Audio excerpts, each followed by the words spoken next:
It's not too late to get a good deal on some new windows. Winter is coming.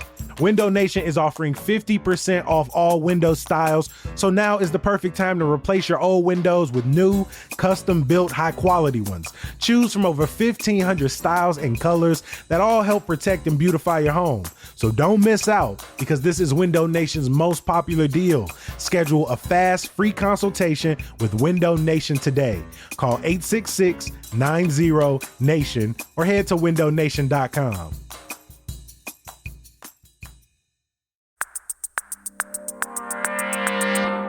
Today on CityCast Chicago, Chicago braces for an influx of federal troops. Changes are happening at your local Aldi, and the Bears are back just in time for new taxes on sports betting. It's Friday, September 5th. I'm Jacoby Cochran, and this is what Chicago's talking about.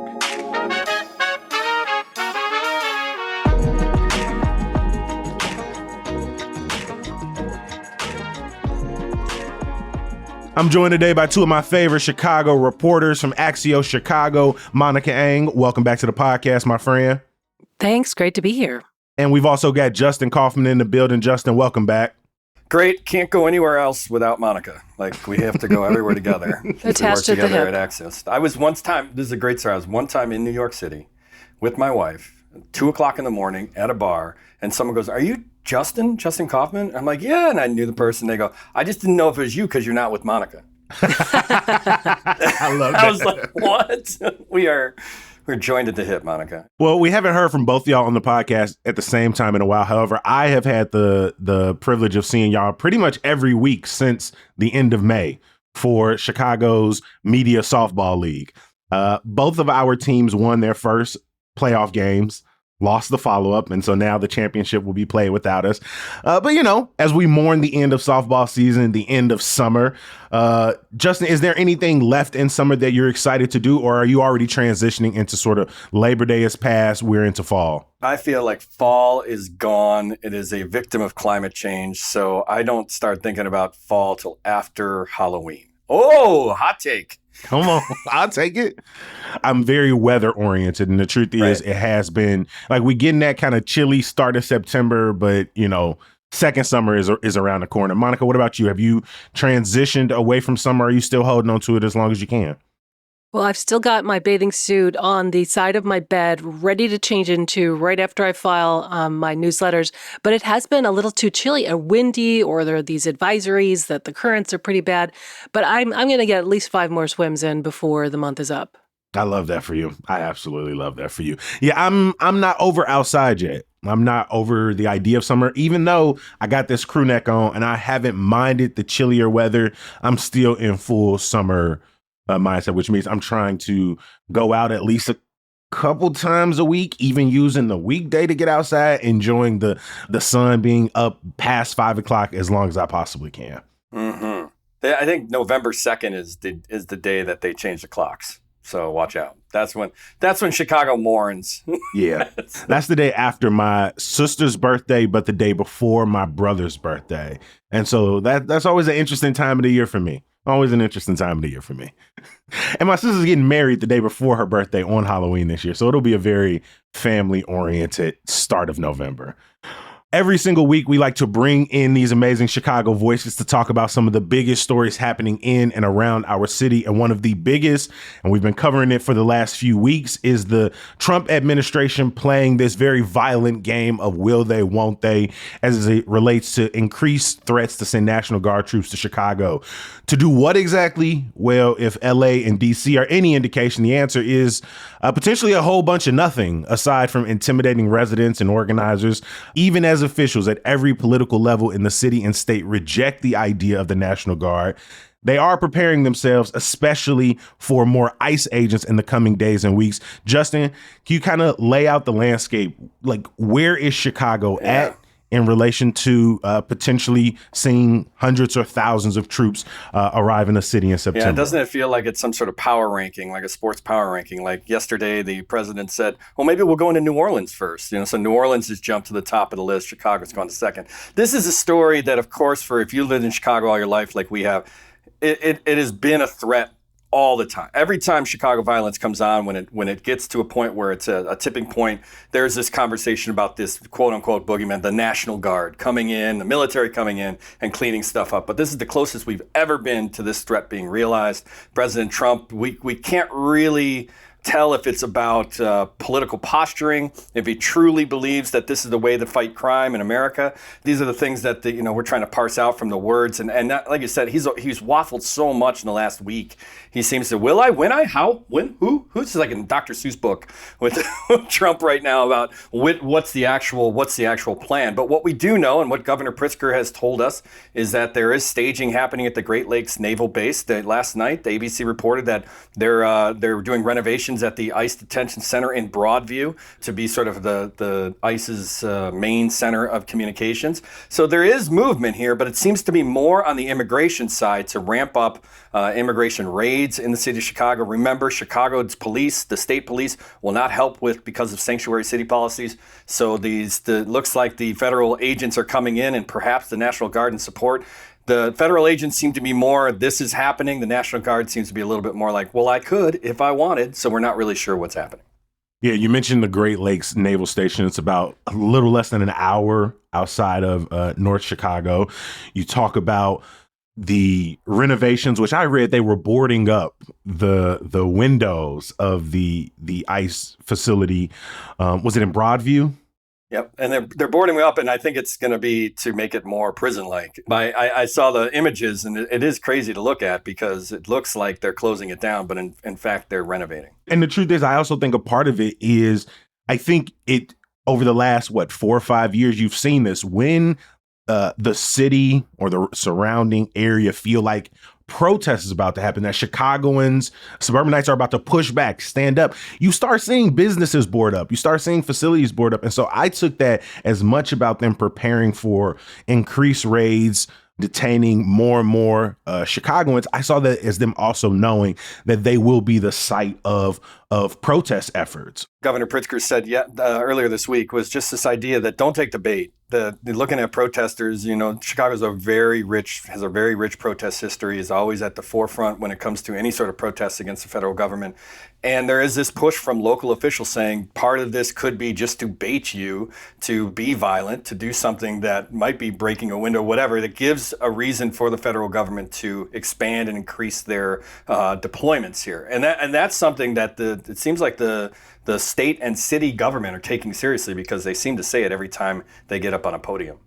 Monica, I've largely heard from voices who are resistant to the Trump administration sending federal troops. But I do appreciate that our colleagues over at the Tribe recently sent Tiffany out on the West Side to talk to residents about, do they want this National Guard presence? And there was at least one person who said, yes, they think this is an effective way to fight crime, despite that not being supported in the data, despite Chicago looking at a 60-year low in, summertime murders at this point. Have you heard from officials, residents who are excited at the prospect of Chicago being an occupied city?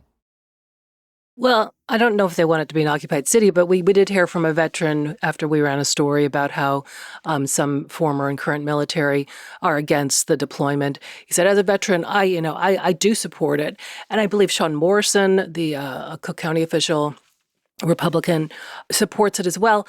But and this person on the West Side, I can understand that impulse to say, yes, we could use more law enforcement help, but that's not what the National Guard is. By law, especially since the ruling about what happened in California, saying they're not even allowed to be assisting ICE officers, by law, they can only guard federal assets. So standing in front of the Dirksen Federal Building or the Customs House is not going to fight crime on the West Side.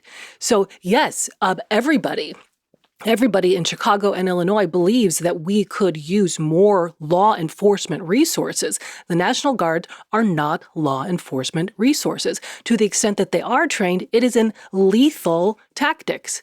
I don't know if we need more deaths in Chicago. So absolutely, yes, I agree with the person on the West Side. We could use more law enforcement help. Is National Guard the answer? No. I talked earlier this week to a couple of black leaders in Chicago, people who are community leaders, and it's split. You have a sort of a movement that says, listen, something has to change. It wasn't a good look for the city of Chicago to have the mayor out there saying crime is down, crime is down, crime is down, and then you have 2 mass shootings right next to Stateway Garden in like a night. But if you put up the data that the mayor is showcasing, which is, sort of provable accounts of this drop up against the sort of tragedy of the moment of the day, which, let's be honest, in the same way Monica said, there are people across the state and city who want more law enforcement. There are people across the city and state who say, well, the actual way to improve, quality of life outcomes for the people who live near Stateway Gardens is not more in law enforcement, whether it's National Guard or investing in more Chicago officers. It's anti-violence measures. It's getting more money into those communities, whether it's for community centers, early education programs. Wait, just to be clear, when I said law enforcement resources, I meant stuff like CVI, community violence intervention money, stuff that the Trump administration has actually cut.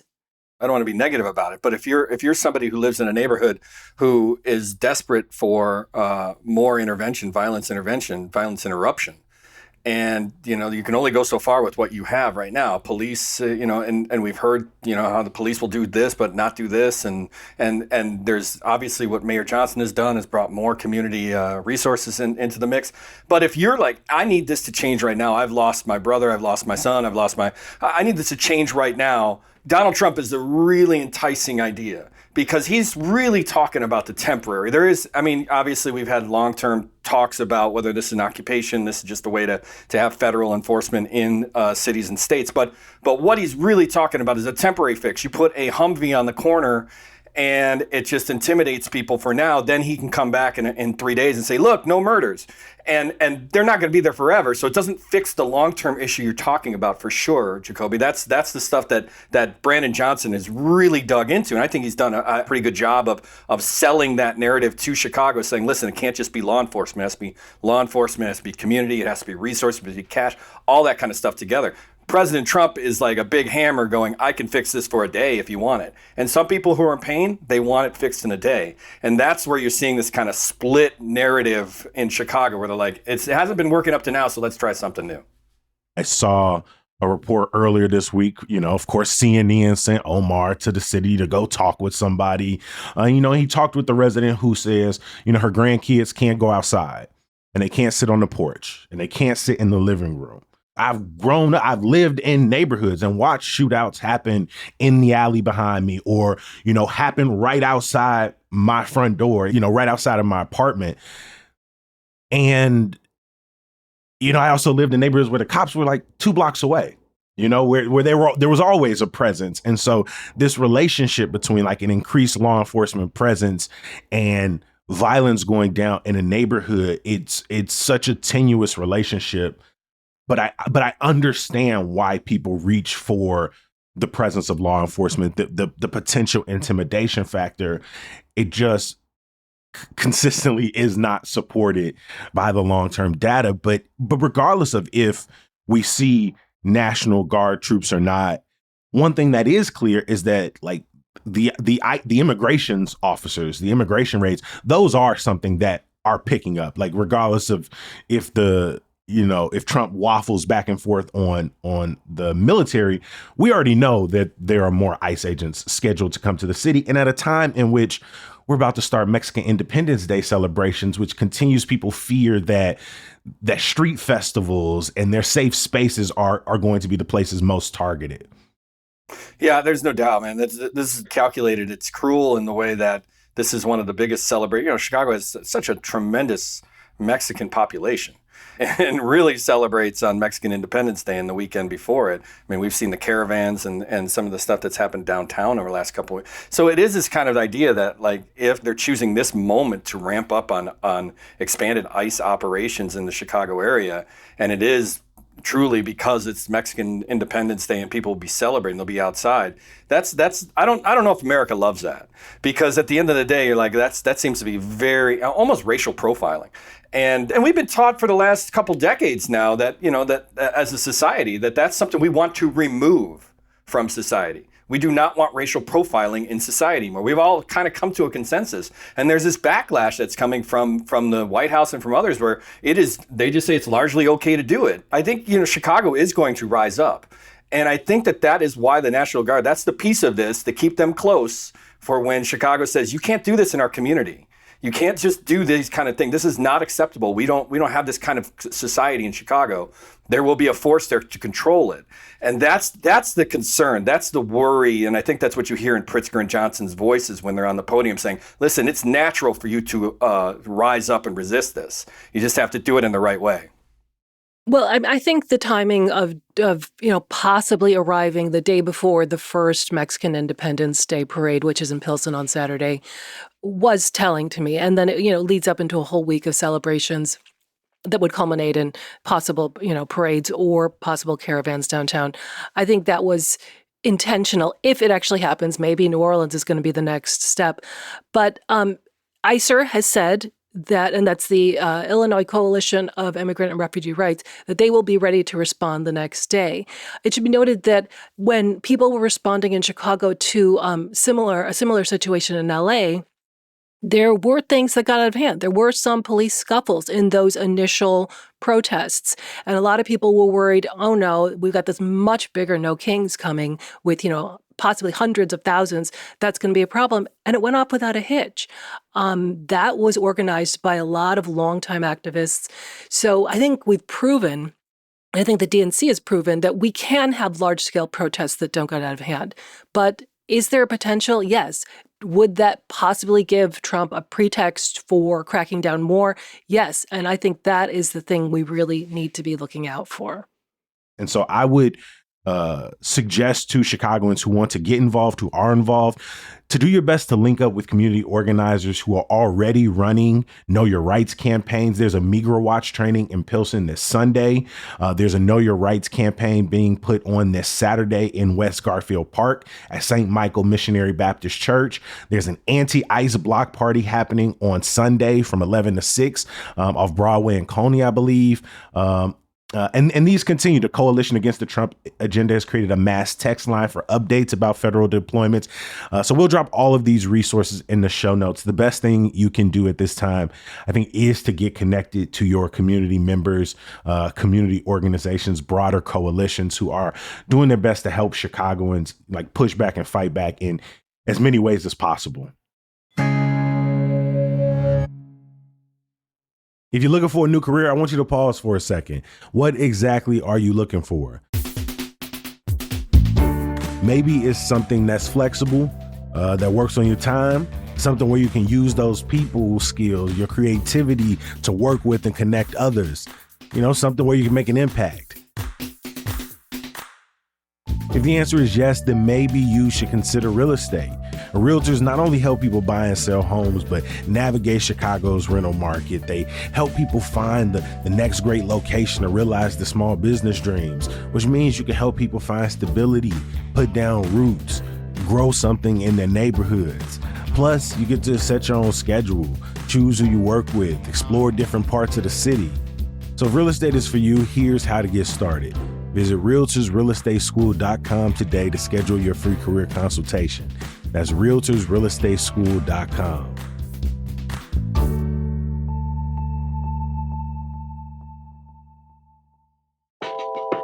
This episode is brought to you by Mubi, a global streaming service dedicated to elevating great cinema. On Mubi, stream beautiful hand-picked cinema anytime, anywhere. Right now, you can stream Vice is Broke, directed by author, producer, host, and chef Eddie Wong. The film follows the wild rise and fall of Vice from a scrappy Montreal alt-punk zine to a $5.7 billion media empire of the indie sleaze era, and ultimately its dramatic bankruptcy. It's a raw, unfiltered look at toxicity, capitalism, and what happens when the hype finally dies down. You can watch Vice is Broke and so much more exclusively on Mubi. And the best part, you can try it free for 30 days. Just head to Mubi.com/CityCast25. That's Mubi, MUBI.com/CityCast25.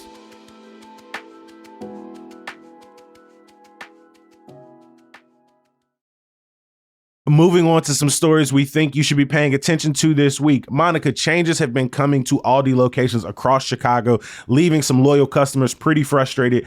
What's going on? Last time we talked about Aldi in Chicago, it was about sort of late renovations and closures plaguing neighborhoods. What's going on now?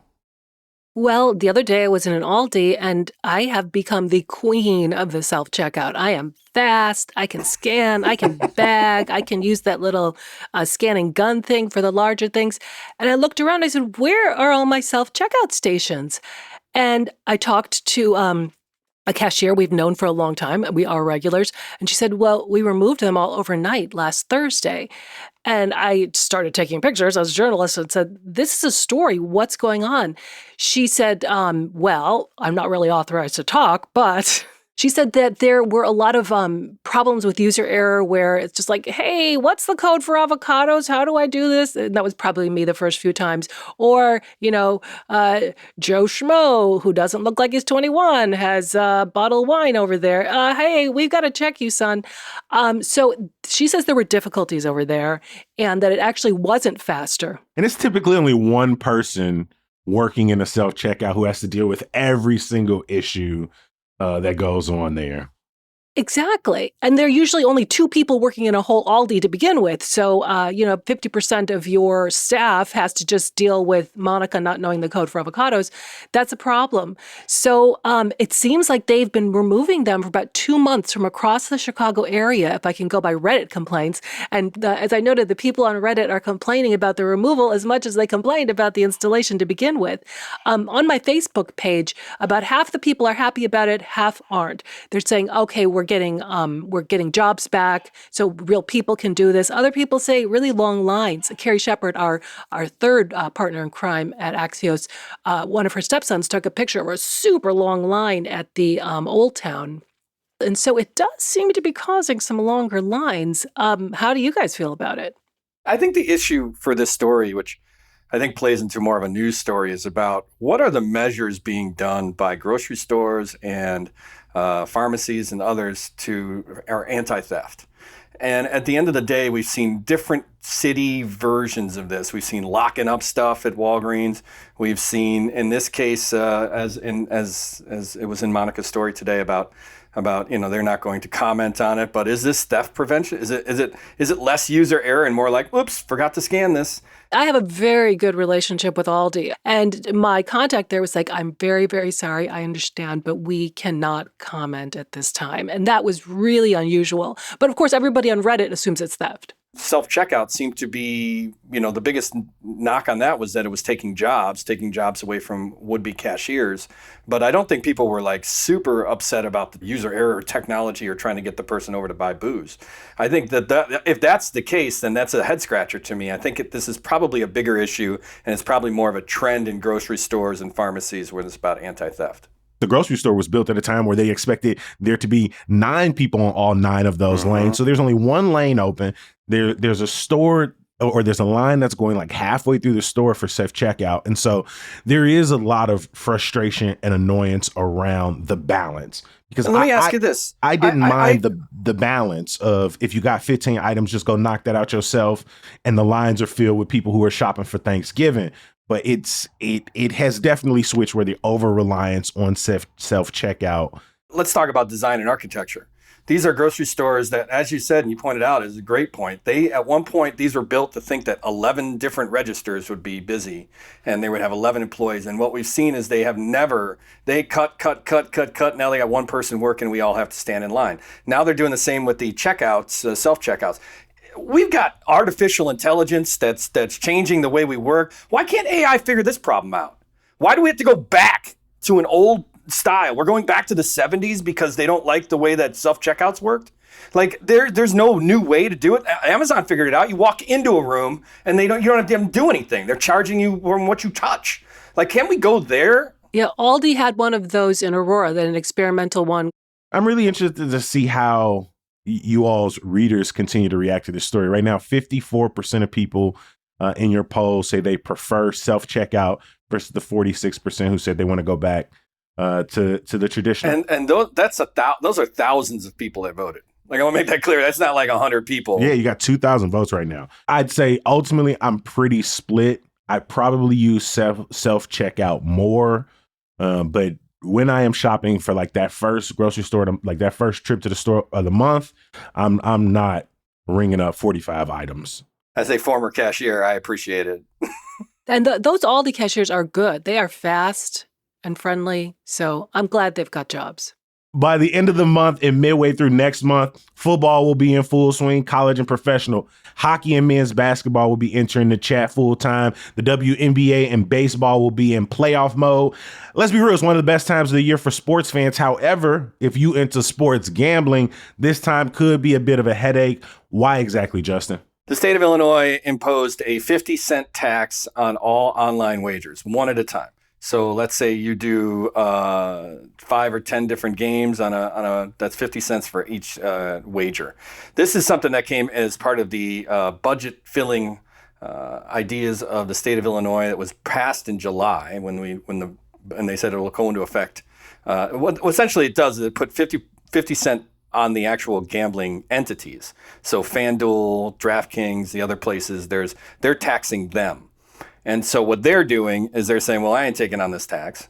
So I'm going to tax that down to the people who are actually playing. So, this isn't going to hurt somebody who's, betting thousands and thousands of dollars. And in that case, that's a different kind of professional. But when you're talking about what online gambling has done, especially for football, is made it where I can put $1 bet on a Bears game and have fun watching if DJ Moore is going to catch 7 passes.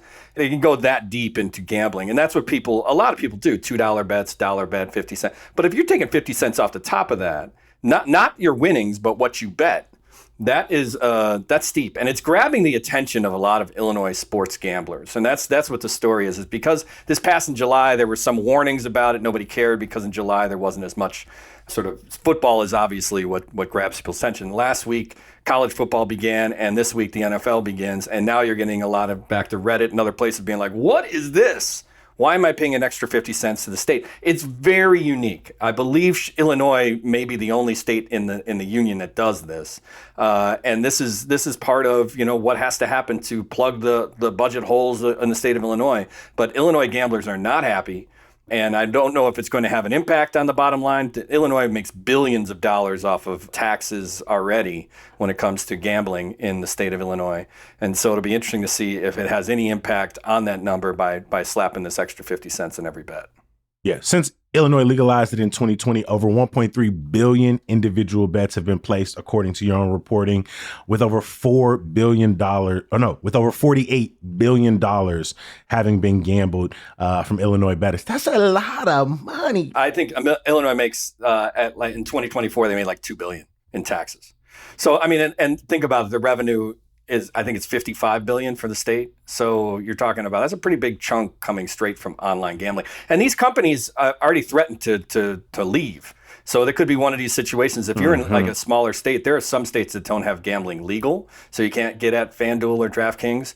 But in these cases, both these companies have sort of push back saying, well, we'll just leave. And it's harder to do because both of these companies have gotten in bed with the sports teams here. So you've got that huge sports book. They've got physical locations as well. The United Center at Wrigley Field and others, you've got this idea that they are part of the fabric of sports here in Chicago. So it's not so easy for them to just kind of pull up roots and leave. All right, Justin, since we talk sports betting, I got to get your line. Bears, is this a win or a loss on Monday? Win. Why? Because I have this feeling that we beat the Vikings at home and they beat us on the road. Okay. All right. We'll get more into it during your good news, but I had to first at least check. You already know what my good news is. Where should I be betting WAR? I'm going to get that out of the way. I'm going to get some more lines when we start talking about that. Obviously, I've already kind of hinted where we're going next.